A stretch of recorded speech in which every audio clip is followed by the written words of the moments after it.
A walkthrough attraction with no ride vehicle, no audio animatronics, no real show in any traditional sense. Yet it's one of the most quietly beloved places of Frontierland.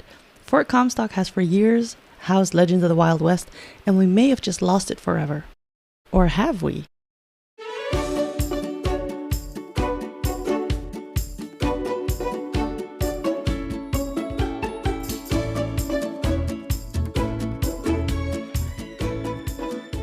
So Legends of the Wild West is one of those attractions in Disneyland Paris that we've taken for granted. We wanted to discuss what makes it so special and what its possible future could be, because there has been some news. But first, hi, I'm Sarah. This is Factor Nostalgia. We cover everything theme park then, now, and when.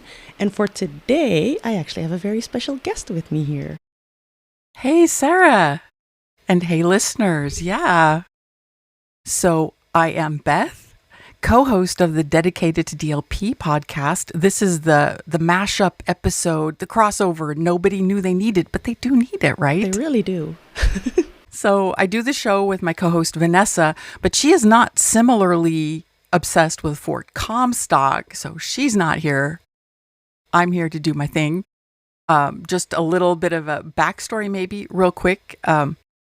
For people that don't know our show and my whole story, I grew up on the wide prairies of Nebraska, spent a while living in Africa, and now I live in the French Alps.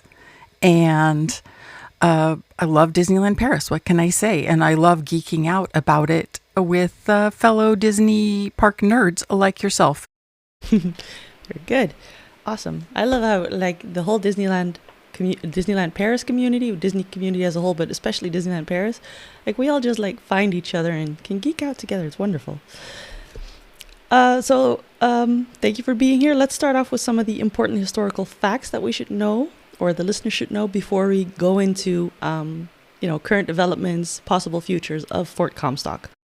Right. So Legends of the Wild West is, like I said, a walkthrough attraction. It's located in Fort Comstock, which is right at the entrance to Frontierland. So if you enter the park from Central Plaza, go into Frontierland, you're going to walk right into it. So it's a very clear visual boundary between the two lands. Now, Frontierland at Disneyland Paris opened when the park opened back in 1992. And Frontierland is built around the story of Thunder Mesa, a fictional town on the frontier. I did a full episode on the backstory a long time ago. I'll link to that in the show notes. But all you need to know is the town was founded by Henry Ravenswood to support gold mining at Big Thunder Mountain. Now, Big Thunder Mountain is the origin of the curse that fell onto the town because Ravenswood got very greedy. He angered the Thunderbird of Big Thunder Mountain, and that bird took its revenge on the town. Now, Legends of the Wild West isn't really part of that story, part of the myth and the fictional story around Thunder Mesa. It really harkens back to parts of history that actually happened. So it shows everyday characters, shows a little bit of the folklore around the Old West, and then links it to Thunder Mesa. Now, Fort Comstock itself already existed before the walkthrough attraction came about. So originally the idea was that this was a defense fort because it's a town on the frontier. It's going to need some defense posts. Now, before we get into further developments of it, Beth, you mentioned that you have a deep love for Fort Comstock. So, well, yeah, I do actually. But it's funny. I mean, I was not born a Fort Comstock fan. I mean, when I first started visiting Disneyland Paris, okay, this is I started in 1997. I didn't like Fort Comstock at all. I was a hater. Would you believe it? I mean, get out the pitchforks and torches, right? I would not believe that, no. No, I know, right? I was born in Nebraska, but then that meant, growing up, I would spend my summers out on a farm, going to rodeos, walking through real pioneer history. In Nebraska, we have Fort Kearny, Fort Robinson, and even Buffalo Bill's actual home, Scouts Rest Ranch in North Platte, is in my home state. Yeah, Buffalo Bill Cody of the Wild West Show, another bit of Americana in the past at Disneyland Paris. Amazing. So anyway, the whole Thunder Mesa and Fort Comstock, that was like a kind of a bizarre psychological trip for me. And I think for a long time, I don't know why it got to me. Maybe I felt like it was too romanticized and theatrical, and it just made me feel, I don't know, maybe protective, maybe homesick. But with the years, that really went away, and I started to look past the theme park veneer and really appreciate, the incredible love and care that went into that attraction. And I realized they weren't trying to like replace the authentic West that I know, but they were kind of building a love letter to it, right? Showing their deep appreciation. And now when I'm in Fort Comstock, I just see a masterpiece of storytelling, and it makes me feel more connected to my background, if that makes sense. That was a very amazing long answer to your question, but that's my backstory. No, but I think that encapsulates really well on why it's special to you, and just in general why it's special, because it does have that link to the past, but then in a way that's probably just more accessible for, people who don't know that much about it. Yeah, totally agree. Yeah, because then my next question would be like, is Fort Comstock then more of a, because you said it's like romanticized, but does it lean more into like sort of a walkthrough documentary side of Frontierland, or or not really? I think it's interesting because they did need a bit of a showstopper there, in my opinion, because behind it is the big reveal of the lake and the whole island with Big Thunder Mountain on it. And so they really do need a boundary between the two, this visual filter. And I think it is interesting that they went with something, as you said before, a little more realistic, a little more gritty, this defensive fort to bring you into the story. So I do think they went a little more realistic with it. And then they tried to bring it to life, right, a year later by bringing in the tableau of the what Legends of the Far West. But I think they tried to go a little grittier with it. And I think they were very successful. I think it's really stood the test of time. Okay. Yeah, because if we look at the attraction itself, like you said, it opened a year later. So while the fort was already there, Legends of the Wild West itself opened in 1993, a little bit over a year later in May.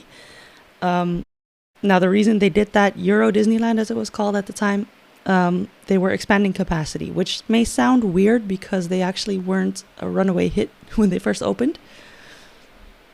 But they did include some walkthrough attractions because they noticed that the people that were visiting weren't necessarily staying in the hotels, which was a big problem for their, for their bottom line. Yeah. So they just needed more capacity in the park so the people that would visit would stay longer.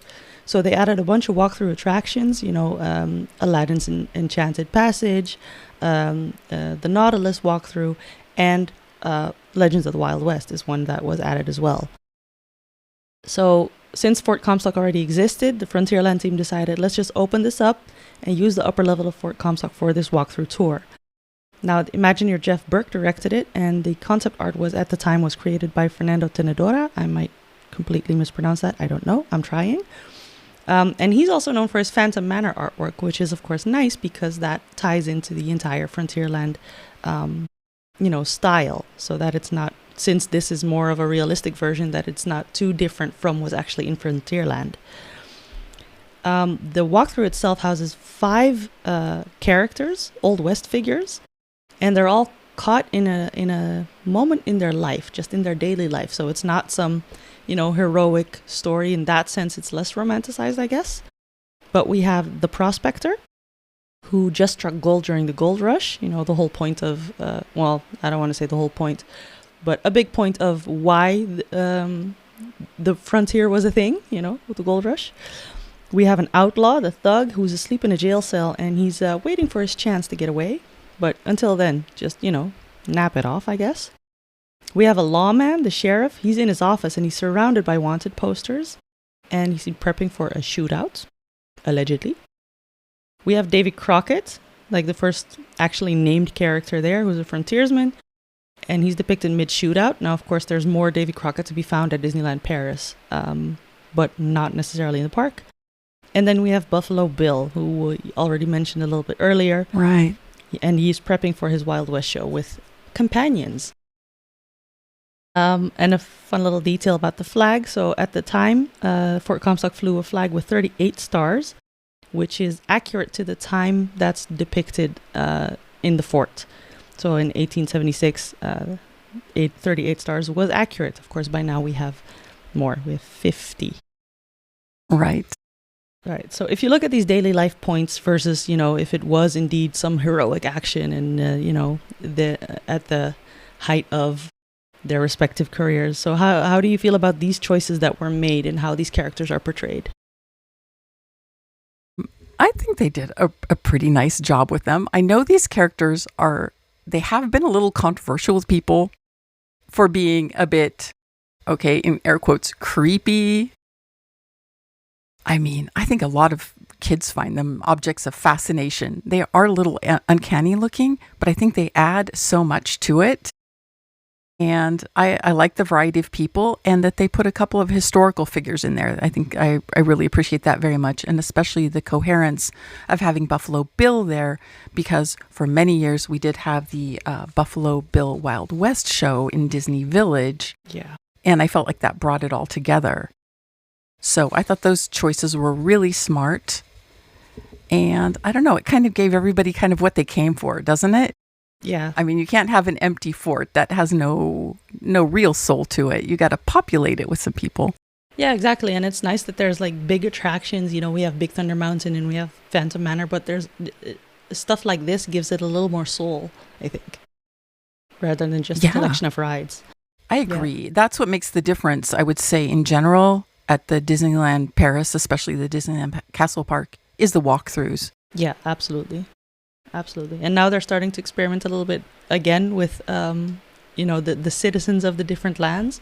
And I think stuff like that, makes it so charming. But so you mentioned the characters were a little bit creepy.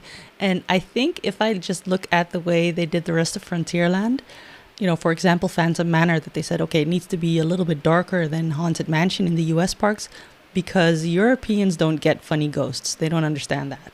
So it needs to be a little bit darker. Do you think maybe, these characters looking a little bit uncanny has to do with that as well? Not sure that was a deliberate aesthetic choice. Maybe I'm reading too much into it. I don't know. Because, I mean, think about the figures that just got removed over at Snow White. Yeah. That prince in that ending scene was renowned for being very creepy, and they finally got rid of him. So I don't think it's on purpose. True. Yeah, that of course also had to do with the time when they animated the movie. Since it was the first one, they were still sort of learning how to animate humans, how to draw humans. And I think originally they had a larger backstory for the prince, because now he's just sort of a side character who somehow gets to save the day. But it was so hard for them to draw him accurately, they just cut the whole scene. So, I don't know. Art is hard. It is, especially if you're the first, or you're one of the first to do it. So, so we have this entire backstory. Do you think, we mentioned a little bit that, yes, for Europeans, it might be nice to have this romanticized version of it, of the Old West? Yeah. Yeah, and I do. Well, I was just going to say, I think that Tony Baxter leaned into that romanticism. He wanted a little grittier, but he knew he wasn't making it for Americans when, the legendary Imagineer, for people that may not know, came up with this. So this wasn't for people like me that know the history of the American West. He was doing it for this European audience. Mm-hmm. And I mean, their ideas of the Wild West were very shaped by cinema, especially like Hollywood, and popular European literature, like the German adventure novels of Karl May. Mm-hmm. So actually, Baxter did a lot of research in Europe for this very American-style attraction. He bought and studied French and European books about the American West to see how the landscapes and colors and all the heroes were portrayed in those bits of media, so that he could enter into kind of an artistic dialogue with them and sort of create a language that was going to really resonate with Europeans. Yeah, I think all of this just makes Frontierland the best land in the park. It's I love it so much. I love It Frontierland does. so much. It's rugged. It is dramatic. Yeah. It's amazing. Yeah, and like the deeper you go, like there's more story there. So, but for the, the European part, you grew up in the US, so like you said, your initial views were different. But me, having grown up here in the Netherlands, I remember back in elementary school, we had to do a couple of projects per year, and one of them had to be historical. And I chose kind of the era of Frontierland before I even, knew about it. So that era in US history. So, yeah, I definitely fit that stereotype of, Europeans romanticizing the American Old West. I really do. Yeah, I mean, I think that's why they felt very safe putting a Frontierland in Disneyland Paris. They knew it was going to resonate. Yeah. And then, when we used to go as a family, we would, of course, go into the parks. I would go up into the fort, all these different things. But we would also stay at Hotel Cheyenne. So for me, the whole thing was just, I had the time of my life just with those parts. Add everything else, and a future Disney adult was born. Perfect.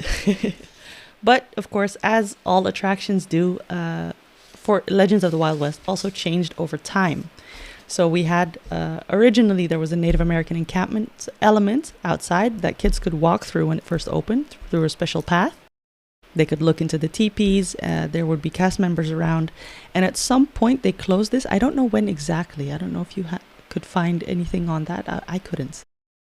Don't think I have the exact date. I do know that at some point they even had some of the Native American actors from the Wild West show would go and sort of populate the teepees. Yeah. I do have my notes. I got a lot of my research notes about Fort Comstock to trot them out because Vanessa doesn't always want to hear all this. I do. Okay.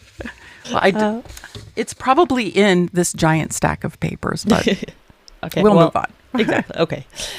So today, the teepees are still visible, but you can kind of see them from across the stream. You can't really access them anymore. You can still sometimes see an occasional puff of smoke coming out, but that is about it. Now, functionally, the whole area, the whole fort, everything remained relatively unchanged. So there weren't really big overhauls like we saw, for example, with Phantom Manor a couple of years back. I say a couple of years, it was already 2019, but in my head, that's like last year. Practically yesterday. Exactly. And just like 1970 is 30 years ago, and you can't tell me any different. I would not even dare. But there are some changes that were worth mentioning. So it's one of the only attractions in the park that has no cast member at the entrance. So this is really something you have to do on your own. And it's always been known for unpredictable closures. And the way they would close it is just put a trash can there, a bin there, and a rope in front of it. So not very classy, not really a formal announcement. And they often also closed it, when the weather would change because the steps could get slippery. And some of it wasn't all that well lit either. Now, this kind of pattern of all these surprise closures throughout the 2010s could have possibly been a foreshadowing for a longer closure that we're still in. So, do you think that, as it changed throughout the years, like it moved from a fort to a trading post and everything, do you think it still holds like cultural relevance? Because some of this stuff can, of course, be a little bit touchy. A lot of people have strong opinions on how history is depicted. Do you think that's that the way it stood before this closure is still relevant, or? I think Disney is pretty good at pivoting. And already the change they made from having it be a defensive fort to being a trading post, I mean, that was very well considered.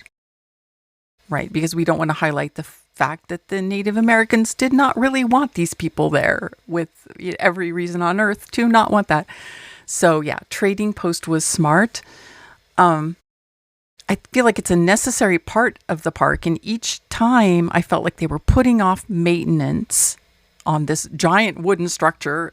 Please give it maintenance. I was like, how do they even see this going down? They cannot close this. It is the entrance to the area, like the big archways over at Adventureland near Agrabah Cafe.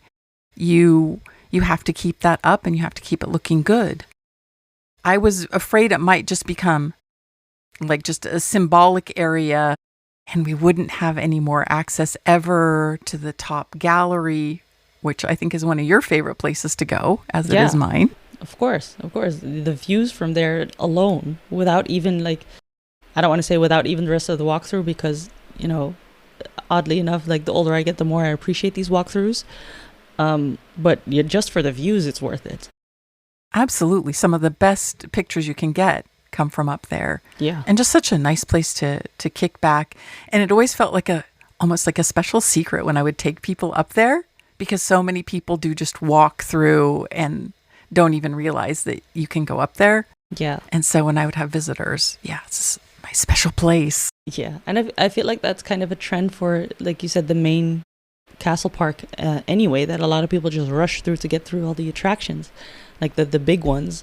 And they miss out on all this little charming stuff and the walkthroughs and the details and the, you know, it's such a shame to not take that time and enjoy it, because that's really the way this park was set up. Exactly. It's part of the design. I have to tell you, one time on a Disney bus, I was helping, I think she was Dutch, and she'd been to the parks 3 times, but was, going with her little family for the first time. And she did not know there was a dragon under the castle. Oh boy. And that's like one of the big ones. That's I know, right? But I guess, I don't know, she just saw this Tanière du Dragon sign and just, her French wasn't that great. And I just felt like such a hero. You'd think I built that animatronic myself. I was so happy to tell her about it. And you're going to go left, go down. Yeah. I've already been preparing my toddler. We're going back in the fall, and I've been showing him little videos on YouTube of like, see, this is the dragon. So to prepare him so it doesn't get too scary for him. Yeah, but that can be very scary for kids. Yeah. Yeah, he did love the dragon in the parade, so who knows? That's amazing. Courageous kid. Yeah. That dragon's impressive. Yeah, maybe we just shouldn't get too close and it'll be okay. And then it showed a little video where it breathed fire. He's like, "Look, Mom, fire!" Well, okay. This is landing well. You might have to hold him back. He might jump in there. I don't know. Good. Creating future Disney adults once again. Yeah, so, right now, Fort Comstock is closed again. But as we were preparing for this episode, at the time of recording, just last night, some news broke. That was so crazy. Yeah. We saw some pictures come up from Cave of Wonders, who posted some stuff on Instagram. Post a lot of pictures, so, go over there and take a look. But a fencing actually being put up around the fort, around the entryway. So it's no longer just a bin and a rope. That's right. And this new fencing is kind of over where the big cart with logs on it is. So it looks like this is more than just, for a long while, the stairs going upwards have been blocked off with a pretty definitive thing. But this is blocking off more extensive areas. And my heart started to beat a little faster. Because I'd already been given hope a few months back when they redid the signage for the attraction for the Legends of the Far West. Yeah. And newly painted looking. And I was like, they're not going to tear this down. They just made a new sign for it. Yeah, but at the same time, also a couple months ago, it disappeared from the app as an attraction. So that also had people sort of reeling. Mixed messages. Yeah. Definitely mixed. Yeah. But this, with the fences going up and then the signage. The very promising signage. Yeah. In French, in English. Mm-hmm. And now it actually says, an assembly of interested citizens is debating measures to preserve our local history for generations to come. Which doesn't sound conclusive, but it does give hope. It does. I mean, I don't think that they're being wishy-washy in their languages just because they don't want me to get angry. I don't think so. Maybe, but I just feel like it's going to happen. I don't think they would tease so hard, making a new sign, putting up this fencing, and then wording the signage that way. Yeah. Plus, it's a walkthrough only attraction. There's no cast member presence. So in that sense, it should be relatively easy to maintain. The only problem probably is those steps or accessibility in general, because that, of course, has become a bigger deal, making sure that all attractions are accessible to everybody. Right. Yeah. But I mean, just the easy fix is refurbishing those 135 steps. Put some composite material with some texture to them. Yeah. Yeah. This is an easy fix. I know that wood does need to be cared for, but I mean, that comes with the territory. Yeah. And I then feel like they keep... Perhaps they could make a way around it also for people who, need a little bit of help accessing everything. And then... Yeah. That's harder for me to imagine. Yeah. But maybe they can figure something out. I was just going to say, Adventure Isle. That is a huge complex of caves and walkways. And I feel like they do a pretty good job keeping that open and functioning. I don't think I've ever gone by and seen the caves there closed off. No, at least not all of it at the same time, Yeah. And not for a long time. Unlike, Pirate Galleon. Which, by the way, they also changed in the app. It went from closed to closed for refurbishment. So that also had me, thinking, oh my, could it possibly be? It has to be. I mean, that is another wooden structure that is amazing and needs some love.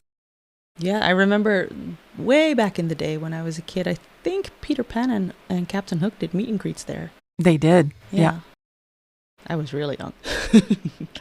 I mean, that whole area of the park is such a showstopper with Skull Rock and the Pirate Galleon. Exactly. I would hope they bring it back. Do you think maybe this is a move just by the new president? Now that we have a new president of Disneyland Paris and he's trying to make his mark? That leaps to mind right away. Mm-hmm. But I do feel like projects like this probably have a longer runway to happening. So I do suspect these things have been in the works a lot longer, because within the Disney management, there have to be people like us that fight for this stuff, that love it and want it to live on and keep making the park beautiful and special. Yeah, because what do you think, if Fort Comstock, or no, not Fort Comstock, but if Legends of the Wild West was to close forever, what would be lost? Is it more than just, a little bit of capacity? Is it... Well, I don't want to be overly dramatic, but maybe part of the soul of Disneyland Paris. No, I fully understand. Okay, because, Disneyland in Anaheim is like jam-packed with attractions. Like they have twice as many as we do. Mm-hmm. But we don't have to have FOMO because our park breathes. It lets people take their time and enjoy and walk around and see beautiful things and enjoy the details. And I just feel like every detail like this that we lose just chips away at that. We don't want to become Six Flags over Paris. Come on. Yeah. To stay on brand. It's really part of its unique character, because I think all the Disney parks, they all have their little unique offering. And this is the one for Paris, where there's so much space and so much story and, like you said, room to breathe and to really walk through these stories that the Imagineers created. Yeah, in some ways, I feel like this park, it is maybe closer to Walt's ideal, because he famously visited Tivoli Gardens in Copenhagen. Mm-hmm. And that park is not just all about running from attraction to attraction. It is about strolling on pathways, looking at little tableaux, enjoying the lake with a pagoda in the middle. And I think this really captures the spirit of the European pleasure park, much more than any of the other parks worldwide, I would say. Yeah, no, I definitely, I've been to the US parks, but Florida when I was like 10, so I don't know if that still counts. So, it counts. And I haven't seen the Asian parks. But from what I can tell, this is definitely, the most unique, the way it was set up initially was the most unique take on it from the international expansions, because all the other parks started off as a copy. They now have they all have their unique things now, but a lot of them started off as like, oh, okay, so let's copy the castle over here. And, stuff like that. Right. Exactly. They knew they had to bring their A game because, we have plenty of castles, especially here in France, some very beautiful ones. Exactly. So they know they just couldn't build a basic Cinderella castle and get away with that. Yeah, even if you watch Behind the Attraction now, the episode on the castles, all these Imagineers are like, no, the one in Paris is definitely my favorite. Yeah, the world agrees. Exactly, as they should. So we talked a little bit about what you think they would do for a refurb, mostly just with the steps, and that it should be a relatively easy fix. Do you think if they go for a full refurb, do you think anything else would need to change? Do they need to change out some characters or anything else? What's your vision for it? My vision for it. Of course, I would like everything to stay exactly the same because my memories are so tied up in it. But I could see them maybe modernizing the scenes. I think the gunfighter one, I think there's even like a bullet hole in the glass. I think they're going to pivot away from this. I mean, they got rid of the shooting range attraction. And I just think they're going to want to tone it down on the violence and the guns. I could see a tableau of maybe some Native Americans coming to trade at the fort. Not like stereotypical Native Americans like in Peter Pan, but like real people of the frontier in the late 1800s. I could see something like that, bringing in a little more diversity to it and a little more modernity and fewer guns and bullet holes. Yeah. Maybe even the saloon keeper lady. What was her name again for the Lucky Nugget? Is that Diamond Lil, I think? Yeah. Is her name? Yeah. That would be fun. Yes. Some women. Thank you. Diversity. Yeah. I would have gotten there eventually as being a woman. Yeah, I mean, for us it makes sense, right? But sometimes you have to say it out loud for the men in charge. So exactly. And then make it think it's their idea, as my mom taught me. But we digress. That's a whole different discussion altogether. So, a question for the listeners out there. Do you have thoughts on what a refurb should look like? Are there certain scenes you would want them to bring back? Because we tend to, as soon as something changes in the Disney parks, like you said, we all have memories tied up in it and we don't want it to change. But at the same time, the next generation they're creating memories as we speak. So do their memories, for them, it doesn't matter in that sense, but it would matter if they see something and think, well, this is offensive. That would be a bad memory. We don't want that. So if you think about, what a refurb should have, if you have any thoughts, drop them in the comments if you're listening on Spotify or YouTube or any of the other ways that you can contact the show via the show notes. It's all in there.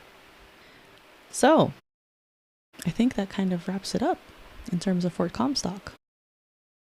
Yeah. Are there any afterthoughts?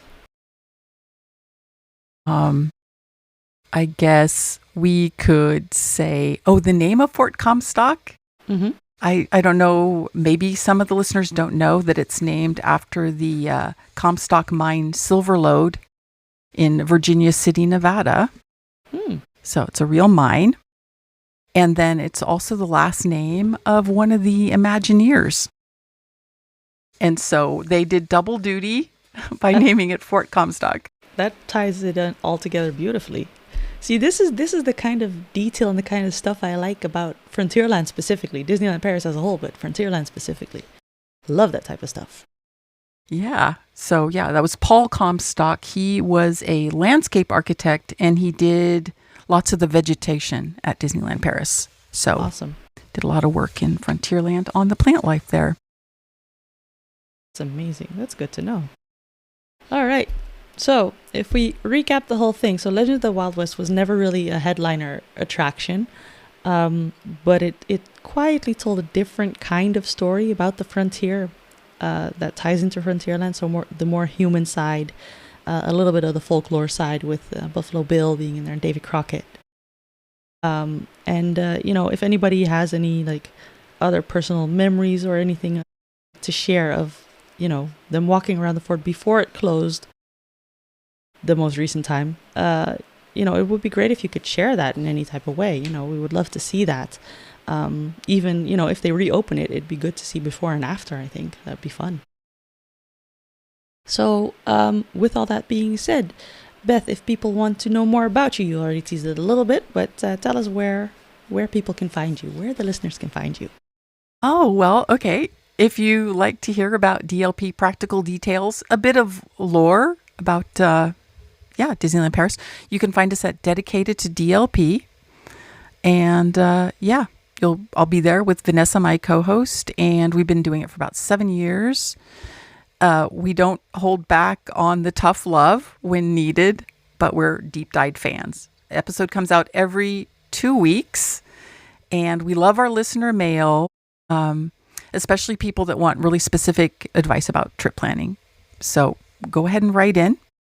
And I just want to say how much I enjoy your show. And thank you so much for having me on, Sarah. So fun to meet in real life. Absolutely. I'm so glad you could find the time to do this. I much appreciate that. And, as Beth said, I also am a big fan of their show. And I wrote this in a review as well, I think. But it always, I put on the show whenever I'm, in the car, driving, walking, whatever. And it feels like you're just catching up with friends about Disneyland Paris. So it's always a good time.